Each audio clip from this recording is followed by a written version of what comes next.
ಸ್ವಾಗತ. ಕುಮಟಾ ತಾಲೂಕಿನ ಊರುಕೇರಿಯ 101 ಜಟುಕದೇವ ಶ್ರೀ ಮಾಳಮ್ಮ ದೇವಿಯ ವರ್ಧಂತಿ ಉತ್ಸವ ಶುಕ್ರವಾರ ಅದ್ದೂರಿಯಾಗಿ ಜರುಗಿತು.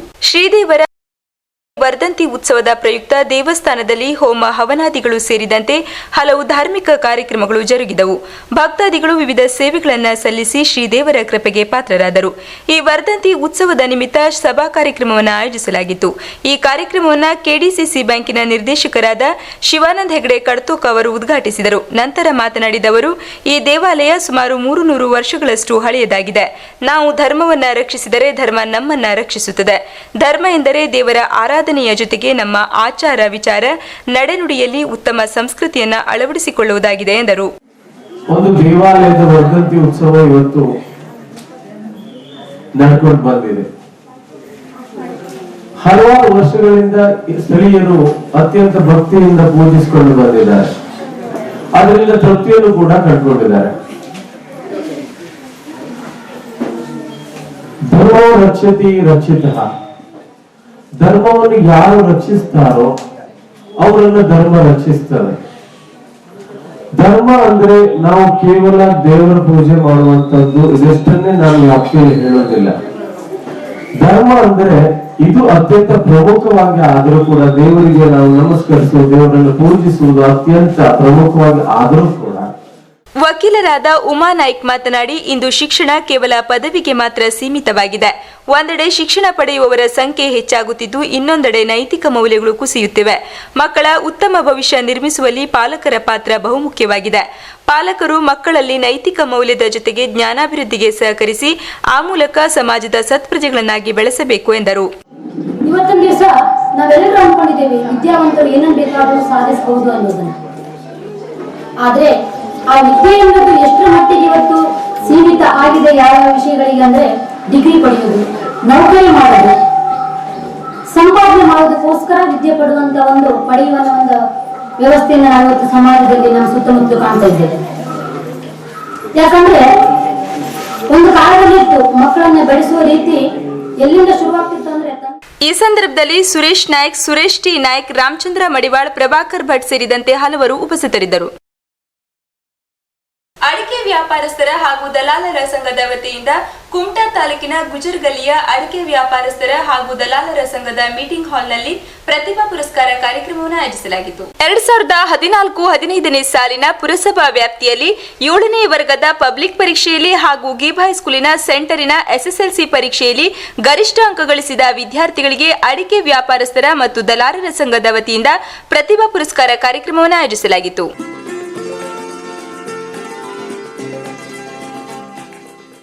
ಡಾಕ್ಟರ್ ಎವಿ ಬಾಳಿಗ ಕಾಲೇಜಿನ ಪ್ರಾಂಶುಪಾಲರಾದ ಶ್ರೀ ಎನ್.ಜಿ. ಹೆಗ್ಡೆ ಈ ಕಾರ್ಯಕ್ರಮವನ್ನು ಉದ್ಘಾಟಿಸಿ ಮಾತನಾಡಿ, ಪ್ರತಿಭಾ ಪುರಸ್ಕಾರ ಕಾರ್ಯಕ್ರಮಗಳು ಬಹಳ ಅರ್ಥಪೂರ್ಣವಾಗಿದ್ದು ಎಲ್ಲ ವಿದ್ಯಾರ್ಥಿಗಳನ್ನು ಪ್ರೇರೇಪಿಸುತ್ತವೆ.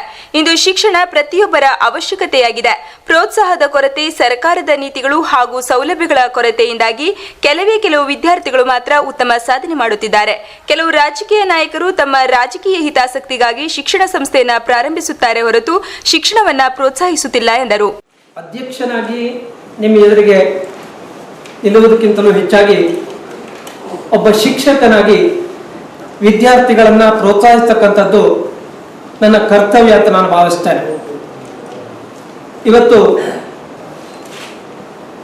ಈ ಒಂದು ಪುರಸ್ಕಾರ ಪ್ರತಿಭಾನ್ವಿತರಿಗೆ ಪುರಸ್ಕಾರವನ್ನು ಕೆಲವು ಆಯ್ದ ವಿದ್ಯಾರ್ಥಿಗಳಿಗೆ ನೀಡ್ತಾ ಇರ್ತದ್ದು ಕೇವಲ ಸಾಂಕೇತಿಕವಾದರೂ ಕೂಡ ಇಡೀ ವಿದ್ಯಾರ್ಥಿ ಸಮೂಹವನ್ನು ಪ್ರೇರೇಪಣೆ ನೀಡ್ತಕ್ಕಂಥ ಒಂದು ಅರ್ಥಪೂರ್ಣ. ಪ್ರತಿಭಾ ಪುರಸ್ಕಾರ ಪಡೆದ ವಿದ್ಯಾರ್ಥಿ ತನ್ನ ಅನಿಸಿಕೆಯನ್ನು ವ್ಯಕ್ತಪಡಿಸುತ್ತಾ ತಂದೆ ತಾಯಿಗಳ ಪ್ರೋತ್ಸಾಹ ಹಾಗೂ ಶಾಲಾ ಶಿಕ್ಷಕರು, ಶಾಲಾ ಆಡಳಿತ ಮಂಡಳಿಯ ಸಹಕಾರದಿಂದ ನಾನು ಉತ್ತಮ ಅಂಕ ಪಡೆಯಲು ಸಾಧ್ಯವಾಯಿತು. ಇಂತಹ ಕಾರ್ಯಕ್ರಮಗಳು ನಮ್ಮಂತ ವಿದ್ಯಾರ್ಥಿಗಳಿಗೆ ಪ್ರೋತ್ಸಾಹ ನೀಡುತ್ತವೆ. ಮುಂದಿನ ದಿನಗಳಲ್ಲೂ ಇನ್ನೂ ಉತ್ತಮ ಸಾಧನೆ ಮಾಡುವ ಆಶಯ ಹೊಂದಿದ್ದೇನೆ. ನನಗೆ ಪ್ರೋತ್ಸಾಹ ನೀಡಿದ ಸರ್ವರಿಗೂ ಕೃತಜ್ಞತೆಗಳು ಎಂದರು. ಸಹಕಾರ ಮತ್ತು ನಮ್ಮ ಸ್ಕೂಲ್ ಅವರ ಮ್ಯಾನೇಜ್ಮೆಂಟ್ ಟ್ರಸ್ಟಿಗಳ ಎಲ್ಲ ಫೆಸಿಲಿಟೀಸ್ ಅನ್ನು ಕೊಟ್ಟಿದ್ರು. ಅದಕ್ಕಾಗಿ ಎಲ್ಲರಿಗೂ ಧನ್ಯವಾದವನ್ನು ಹೇಳುತ್ತೇನೆ. ಮುಂದೆ ಹೀಗೆ ನಾನು ಕೂಡ ಎಲ್ಲ ಕ್ಷೇತ್ರಗಳಲ್ಲೂ ಒಳ್ಳೆಯ ಅಂಕಗಳನ್ನು ಪಡೆಯಬೇಕೆಂದು ಆಶಿಸುತ್ತೇನೆ. ಮತ್ತು ನನಗೆ ಇಷ್ಟೊತ್ತು ಮಾತನಾಡಲು ಅವಕಾಶವನ್ನು ಮಾಡಿಕೊಟ್ಟ ಅಡಿಕೆ ವ್ಯಾಪಾರಸ್ಥರ ಮತ್ತು ದಲಾಲರ ಸಂಘ ಇವರಿಗೆ ಅಭಿನಂದನೆ ಕೋರುತ್ತಾ, ಹೀಗೆ ಮಾಡಿದರೆ ಮುಂದೆ ಎಲ್ಲರಿಗೂ ಪ್ರೋತ್ಸಾಹ ನೀಡುತ್ತದೆ. ಈ ಸಂದರ್ಭದಲ್ಲಿ ಮುರಳೀಧರ್ ಪ್ರಭು, ರಾಮಕೃಷ್ಣ, ಪ್ರಭಾಕರ್ ಬಾಳಿಗಿ ಸೇರಿದಂತೆ ಹಲವರು ಉಪಸ್ಥಿತರಿದ್ದರು. ಎಲ್ಲೆಡೆ ಕ್ರಿಸ್ಮಸ್ ಹಬ್ಬವನ್ನ ಕ್ರೈಸ್ತ ಬಾಂಧವರು ಅತ್ಯಂತ ಸಂಭ್ರಮ ಸಡಗರದಿಂದ ಆಚರಿಸುತ್ತಿದ್ದು, ಚರ್ಚ್ಗಳಿಗೆ ತೆರಳಿ ಪ್ರಾರ್ಥನೆ ಸಲ್ಲಿಸಿದರು. ಎಲ್ಲಿ ನೋಡಿದರಲ್ಲಿ ಸಂಭ್ರಮದ ವಾತಾವರಣ ಮನೆ ಮಾಡಿತ್ತು. ಕ್ರೈಸ್ತ ಬಾಂಧವರ ಆರಾಧ್ಯ ದೈವ ಏಸು ಕ್ರೈಸ್ತನ ಜನ್ಮದಿನವನ್ನ ಅತ್ಯಂತ ಅದ್ಧೂರಿಯಾಗಿ ಜಗತ್ತಿನೆಲ್ಲೆಡೆ ಆಚರಿಸಲಾಗುತ್ತಿದೆ. ಎಲ್ಲಿ ನೋಡಿದರಲ್ಲಿ ಅಲಂಕಾರಿಕ ವಿದ್ಯುತ್ ದೀಪಗಳು, ಕ್ರಿಸ್ಮಸ್ ಟ್ರೀ ಜಗಮಗಿಸುತ್ತಿದ್ದು ಎಲ್ಲೆಡೆ ಸಂಭ್ರಮದ ವಾತಾವರಣ ಮೂಡಿದೆ. ಅದರಂತೆ ಕುಮಟಾ ತಾಲೂಕಿನ ಮಣಕಿ ಮೈದಾನದ ಸಮೀಪ ಇರುವ ಚರ್ಚಿನಲ್ಲಿ ಕ್ರೈಸ್ತ ಬಾಂಧವರು ಪ್ರಾರ್ಥನೆ ಸಲ್ಲಿಸಿದರು. ಈ ಕುರಿತು ಚರ್ಚ್ ಫಾದರ್ ನಮ್ಮ ಮಾಧ್ಯಮದೊಂದಿಗೆ ಮಾತನಾಡಿ, ಏಸು ಕ್ರೈಸ್ತನ ಹುಟ್ಟುಹಬ್ಬವನ್ನ ಸಂಭ್ರಮದಿಂದ ಆಚರಿಸುತ್ತಿದ್ದೇವೆ. ಏಸುದೇವನು ಎಲ್ಲರನ್ನ ಪ್ರೀತಿಸುತ್ತಾನೆ, ಕ್ಷಮಿಸುತ್ತಾನೆ. ಏಸುದೇವನು ಎಲ್ಲರಿಗೂ ಒಳಿತುಂಟು ಮಾಡಲಿ ಎಂದು ಶುಭ ಹಾರೈಸಿದರು. ಕ್ರಿಸ್ತು ಜಯಂತಿಯದ ಶುಭಾಶಯಗಳನ್ನು ಕೋರುವುದಾಗಿದೆ. ಕ್ರಿಸ್ತನು ಈ ಲೋಕದಲ್ಲಿ ನಮಗೋಸ್ಕರ ಬಂದಿದ್ದಾನೆ.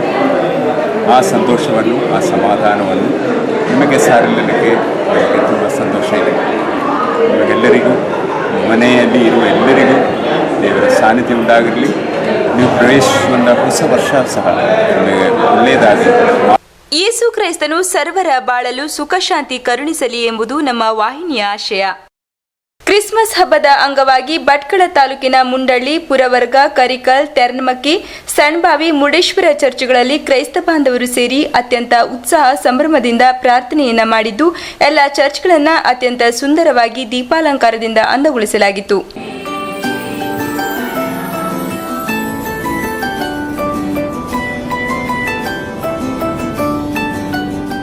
ಹೊನ್ನಾವರ ತಾಲೂಕಿನ ಕೆರೆಕೋಣ ಸರ್ಕಾರಿ ಹಿರಿಯ ಪ್ರಾಥಮಿಕ ಶಾಲೆಯಲ್ಲಿ ಸೋಲಾರ್ ಗ್ರಾಮ ಯೋಜನೆಯ ಉದ್ಘಾಟನಾ ಸಮಾರಂಭ ನಡೆಯಿತು. ಈ ಕಾರ್ಯಕ್ರಮವನ್ನು ಪತ್ರಕರ್ತ ಜಿಯು ಭಟ್ ಉದ್ಘಾಟಿಸಿದರು. ಇದೇ ವೇದಿಕೆಯಲ್ಲಿ ಉದ್ಘಾಟಕರಾಗಿ ಆಗಮಿಸಿದ ಪತ್ರಕರ್ತ ಜಿಯು ಭಟ್ ಅವರನ್ನ ಸನ್ಮಾನಿಸಿ ಗೌರವಿಸಲಾಯಿತು. ನಂತರ ಮಾತನಾಡಿದ ಅವರು, ಇಂದು ಎಲ್ಲಾ ಕ್ಷೇತ್ರದಲ್ಲೂ ಸಮಸ್ಯೆಗಳಿವೆ.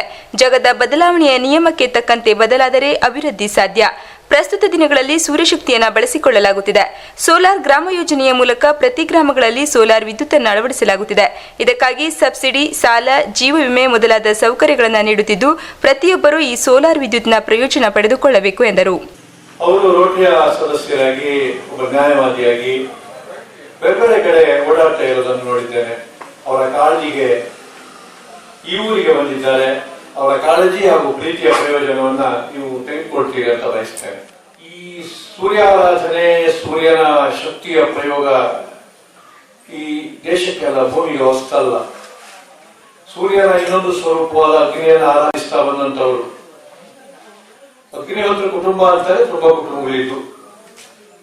ಈಗ ಬಹುಶಃ ನಮ್ಮ ಜಿಲ್ಲೆಯಲ್ಲಿ ಸ್ವರ್ಣವಲ್ಲಿ ಶ್ರೀಗಳ ಮೂಲ ಮನೆಯಲ್ಲಿ ಅವರ ಅಣ್ಣ ನಿರಂತರವಾಗಿ ಆ ಕುಟುಂಬದಲ್ಲಿ 4-5 ತಲೆಮಾರಿನಿಂದ ಅಗ್ನಿಹೋತ್ರ ನಡ್ಕೊಂಡು ಬಂದಿದೆ. ಇತ್ತೀಚಿನ ಸಂಶೋಧನೆಯಿಂದ ಗದ್ದೆ ಹೊಲ ತೋಟಗಳಲ್ಲಿ ಅಗ್ನಿಹೋತ್ರ ಮಾಡೋದ್ರಿಂದ ಬೆಳೆ ಜಾಸ್ತಿ ಆಗ್ತದೆ ಅಂತಕ್ಕಂಥ ಒಂದು ವೈಜ್ಞಾನಿಕವಾದಂತ ಒಂದು ಸಿದ್ಧತೆ ಆಗಿದೆ. ಅದೊಂದು ಸಿದ್ಧಾಂತ ಆಗಿದೆ. ಇನ್ನು ಪ್ರಯೋಗ ಬೇರೆ ಬೇರೆ ಹಂತದಲ್ಲಿ ಇದೆ. ಸನ್ ಎನರ್ಜಿ ಕಂಪನಿಯ ಉದ್ಯೋಗಿ ರಾಘವೇಂದ್ರ ಮಡಿವಾಳ ಮಾತನಾಡಿ, ಜಲವಿದ್ಯುತ್ ಸ್ಥಾವರ, ಅಣುವಿದ್ಯುತ್ ಸ್ಥಾವರ ಹಾಗೂ ಉಷ್ಣ ಸ್ಥಾವರದ ಮೂಲಕ ವಿದ್ಯುತ್ತನ್ನು ಉತ್ಪಾದಿಸಲಾಗುತ್ತಿದ್ದು, ಇವುಗಳಿಂದ ಸಾಕಷ್ಟು ಪ್ರಮಾಣದಲ್ಲಿ ಅರಣ್ಯ ಸಂಪತ್ತು ಹಾಗೂ ಫಲವತ್ತಾದ ಭೂಮಿ ನಾಶವಾಗಿದೆ. ಇಂದು ಹೆಚ್ಚಿದ ವಿದ್ಯುತ್ ಬೇಡಿಕೆಯಿಂದಾಗಿ ವಿದ್ಯುತ್ ಅಭಾವ ತಲೆದೋರಿದೆ. ನೈಸರ್ಗಿಕವಾಗಿ ದೊರೆಯುವ ಸೌರಶಕ್ತಿ, ಗಾಳಿ ಶಕ್ತಿಯಿಂದ ಸುಲಭವಾಗಿ ವಿದ್ಯುತ್ತನ್ನು ಉತ್ಪಾದಿಸಬಹುದಾಗಿದೆ. ಎಲ್ಲೆಡೆ ಸೌರಶಕ್ತಿ ಹೇರಳವಾಗಿ ದೊರೆಯುತ್ತದೆ. ಪರಿಸರ ಸ್ನೇಹಿ ಸೋಲಾರ್ ವಿದ್ಯುತ್ತನ್ನು ಬಳಸಿಕೊಂಡು ಆ ಮೂಲಕ ಪರಿಸರ ಸಂರಕ್ಷಣೆ ಮಾಡಬೇಕಿದೆ ಎಂದರು. 4 ಮನೆಗೆ ನಮ್ಮ VSS ಹೊಸಕೂಡಿ ಅವರ ಸಹಾಯದಿಂದ, ಅವರ ಒಂದು ಧನ ಸಹಾಯ ಅಂದ್ರೆ ಅವರು ಸಾಲ ನೀಡಿದ್ರಿಂದ ಆ 4 ಮನೆಗೆ ನಾವು ವಿದ್ಯುತ್ ಅನ್ನು ಕೊಡುವ ಮೂಲಕ ಸೋಲಾರ್ ಗ್ರಾಮ ಆಕ್ಚುಲಿ ಅಲ್ಲಿಯ ಮೂಲಕನೇ ನಾವು ಚಾಲನೆ ಕೊಟ್ಟಿದ್ದೇವೆ. ಅದೇ ರೀತಿ ನಿಮ್ಗೆ ಗೊತ್ತಿದೆ, ವಿದ್ಯುತ್ ಸಂಪರ್ಕ ಇದೆ, ವಿದ್ಯುತ್ ಇದೆ. 3 ರೀತಿಯಲ್ಲಿ ನಾವು ವಿದ್ಯುತ್ ಅನ್ನ ಪ್ರೊಡಕ್ಷನ್ ಮಾಡ್ತಾ ಇದ್ದೇವೆ. ಒಂದು ಜಲ ವಿದ್ಯುತ್ ಸ್ಥಾವರ ಅಂತ ನಿಮ್ಗೆ ಗೊತ್ತಿದೆ, ಡ್ಯಾಮ್ಗಳನ್ನು ಕಟ್ಟಿ ನೀರನ್ನು ಸಂಗ್ರಹಿಸುವ ಮೂಲಕ ನಾವು ವಿದ್ಯುತ್ ಅನ್ನು ಉತ್ಪಾದಿಸ್ತಾ ಇದ್ದೇವೆ. ಅದೇ ರೀತಿಯಲ್ಲಿ ನಮ್ಮ ಕೈಗಾಲದಲ್ಲಿ ಇರೋ ತರ ಅಣು ವಿದ್ಯುತ್ ಸ್ಥಾವರದಿಂದ ನಾವು ವಿದ್ಯುತ್ ಅನ್ನು ಉತ್ಪಾದಿಸ್ತಾ ಇದ್ದೇವೆ. ಅದರ ಜೊತೆಗೆ ಉಷ್ಣ ಸ್ಥಾವರ, ಅದರಿಂದ ನಾವು ವಿದ್ಯುತ್ ಅನ್ನು ಉಪಯೋಗಿಸ್ತಾ ಇದ್ದೇವೆ. ಈ 3 ನೀವು ತಾಳೆ ಹಾಕಿ ನೋಡಿದಾಗ, ನೀವು ವಿಚಾರ ಮಾಡಿದಾಗ, ಈ 3 ಮಾಡ್ಬೇಕಂದ್ರೆ ನಾವು ತುಂಬಾ. ಈ ಸಂದರ್ಭದಲ್ಲಿ SR Hegde, Keshav Shetty, RR Hegde, Deepak Gaonkar, Shridhar Bhandari, NN Hegde, Shivanand Kodia, Sandeep Bhat ಸೇರಿದಂತೆ ಹಲವರು ಉಪಸ್ಥಿತರಿದ್ದರು. ಇದೀಗ ಸ್ಫೂರ್ತಿ ಎಕ್ಸ್ಪ್ರೆಸ್ ಜಿಲ್ಲೆಯ ಹಾಗೂ ದೇಶದ ಚುಟುಕು ಸುದ್ದಿಗಳ ತಂದು ಕಿರುನೋಟ.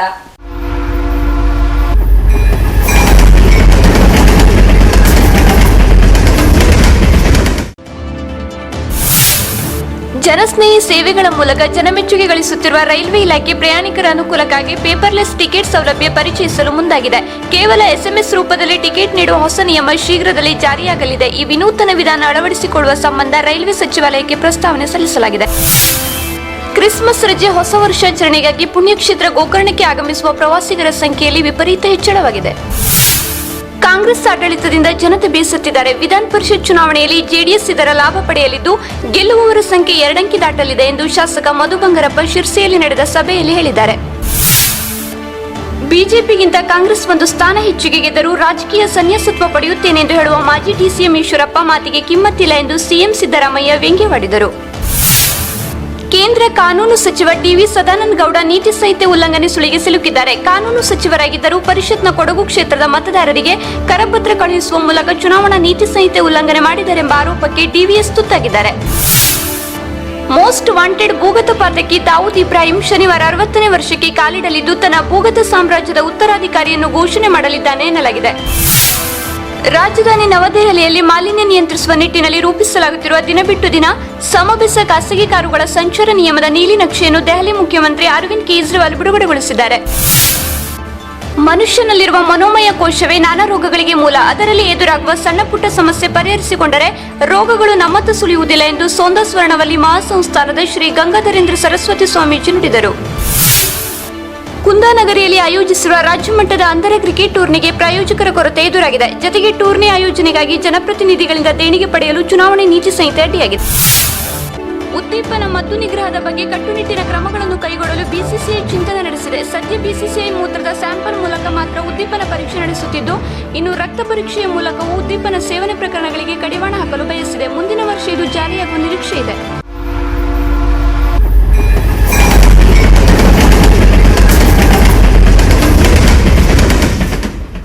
ಕೊನೆಯಲ್ಲಿ ಮತ್ತೊಮ್ಮೆ ಹೆಡ್ಲೈನ್ಸ್.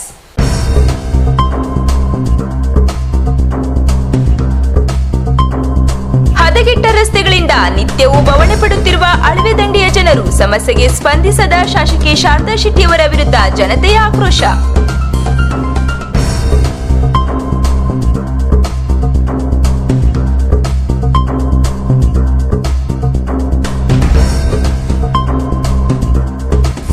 ಬಂಗಾರಮಕ್ಕಿಯ ಶ್ರೀ ಮಾರುತಿ ಸ್ವಾಮಿಗಳ ಉಪಸ್ಥಿತಿಯಲ್ಲಿ ಹೊನ್ನಾವರದಲ್ಲಿ ವಿಜೃಂಭಣೆಯಿಂದ ಜರುಗಿದ ದತ್ತ ಜಯಂತಿ.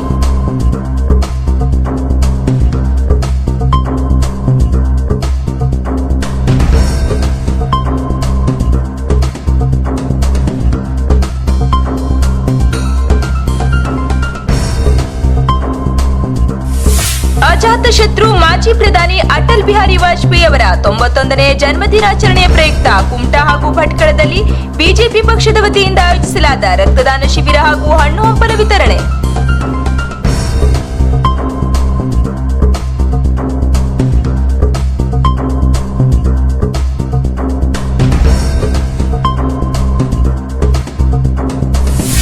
ಎಲ್ಲೆಡೆ ಕ್ರೈಸ್ತ ಬಾಂಧವರಿಂದ ಅದ್ದೂರಿಯಾಗಿ ಆಚರಿಸಲಾಗುತ್ತಿದೆ ಕ್ರಿಸ್ಮಸ್. ಎಲ್ಲಿ ನೋಡಿದರಲ್ಲಿ ಜಗಮಗಿಸುವ ವಿದ್ಯುತ್ ದೀಪಗಳು ಹಾಗೂ ಕ್ರಿಸ್ಮಸ್ ಟ್ರೀ.